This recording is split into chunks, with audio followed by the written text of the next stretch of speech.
This is a 1,500 frames per second ultra slow motion breakdown on a Switch kickflip. You can watch this and we're gonna break down how it works, but you can also just use it as a reference to always look back on and be like, oh yeah, that's how it works and that's how it can apply to my own skateboarding.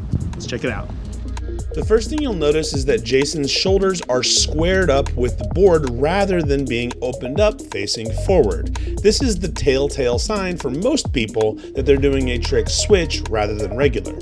He brings his arms in close to his body, which creates potential energy so that when he spreads them out wide as he jumps, it both sends his body upwards as well as spreads his mass out over a wider area. This helps to stabilize the lower body so that he can do more dramatic moves with his legs without sending his center of gravity off balance. You can see that especially clearly here, just looking at how far ahead he kicks his front foot to level out and flip the board. It's way ahead of his center of gravity, but he still maintains control, both as he flicks the board and as he catches it, and eventually as he stomps it out and rolls away. When we take a look at the board from a close-up front perspective, you can see that he flicks off of the top of the board more than he flicks off of the side of the board. The reason he does this is because it will continue to level out the board to eventually be caught by the back foot. And that back foot is going to act as a bit of a control foot. So it will stop the rotation both in its kickflip rotation and in its continued forward momentum so that he can catch it and stomp the landing. From this perspective, you can clearly see Jason pop the board and then there's a delay before he flicks off of the nose of the board.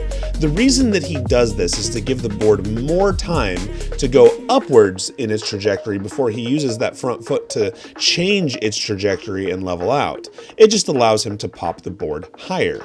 I think one of my favorite things about watching this back in slow motion is seeing just how important the back foot is in stopping the rotation of the board and controlling it on the way down. It's a very well done switch flip.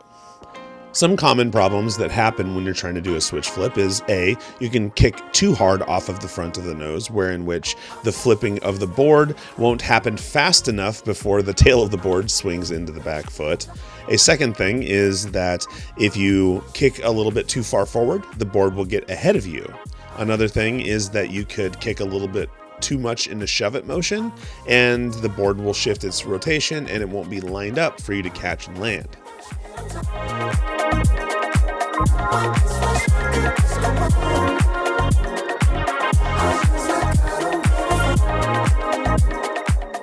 I hope that was useful. If you click right here, you're going to find a whole playlist of other tricks in ultra slow motion. And if you want to check out Jason Bastian's Instagram, it's right here.